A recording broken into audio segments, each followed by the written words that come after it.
মনোৰাম দেৱানৰ অমংগল লৈ ওলালে লগা তৰা বাটত নিশালে পৰি মালিক পাবলৈ এবেলা থাকিছে বঙালে আনিলে। 1985 চনত মই যেতিয়া বাগান ছাপ্লাই কৰি আছিলোঁ তেতিয়াই লোৱা এইটো 85-86 চনৰ ভিতৰতে লোৱা খাটাং। কিমান টকা দি লৈছিলে এইটো? তেতিয়া মই 850 টকা দি লৈছোঁ। কি ৰেডিঅ' এইটো? Philips commander. তাৰমানে আপোনাৰ এই ৰেডিঅ'টো এতিয়া লগৰী ৰেডিঅ'টোৱে আপোনাৰ মানে লগ এতিয়া আপোনাৰ? বৰ্তমান মোৰ ৰেডিঅ'টোৱে লগ খাটাং, মানে ভুল নাই তাত। কোনো ভুল নাই, ৰেডিঅ'টোৱে মোৰ লগ। আপোনাৰ মানে এতিয়া ধৰক ৰেডিঅ' এতিয়া ইণ্টাৰনেট আহিল কিবা আহিল কিন্তু ৰেডিঅ'টো আপুনি কিয় মোহ হেৰিব পৰা নাই? মই মানে এই ৰেডিঅ'টোৰ জৰিয়তে এটা মানুহ কেনেকৈ মানুহ হৈ থাকিব পাৰে সেই বিষয়ে মানে অনুপ্ৰেৰণা পাই আছোঁ। মানুহ হিচাপে জীয়াই থকা অনুপ্ৰেৰণা পোৱাটো খাটাং, একদম ভুল নাই। এতিয়া ধৰক বিভিন্ন ধৰণৰ টিভি চেনেল ওলাল, কিবা ওলাল বা বাতৰি বিভিন্ন ধৰণৰ ওলাল। ইয়াত আপোনাৰ ৰেডিঅ'ৰ যিবিলাক বাতৰি দিয়ে সেইবিলাক মানে একে নিৰ্ভুল আৰু হুলস্থুল নোহোৱা বাতৰি দিয়ে বুলি ভাবে নেকি?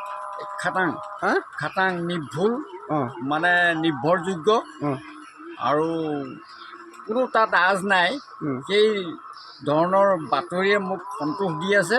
আৰু ৰেডিঅ'টো যদি কিবা কাৰণত নাবাজে নহয়, মোৰ ঘৰৰ কোনোবা এটা নাইকিয়া তেনেকুৱাহে মোৰ অনুভৱ হয়।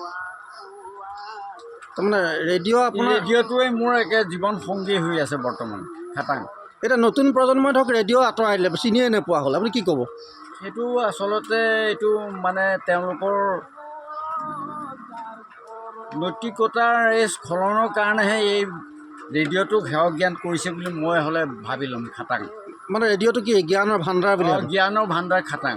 ৰেডিঅ' জ্ঞানৰ ভাণ্ডাৰ ন? হয়। আপুনি মানে এইটো কি প্ৰগ্ৰেম এতিয়া দি থাকে?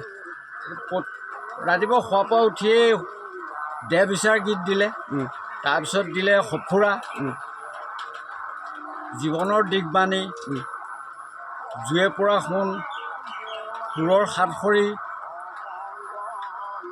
আৰু বিভিন্ন নাটকবিলাকে বিশেষকৈ মোক বেছি আকৃষ্ট কৰে।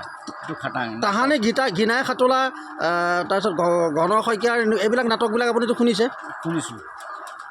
এতিয়া তেনেধৰণৰ নাটক এতিয়া বাজে নাবাজে? এতিয়া খাটাং ইয়াত দি থাকে। নাটকৰ কাৰণেই মই বেছি মানে মনপুত, মানে নাটক শুনি থাকোঁ খাটাং।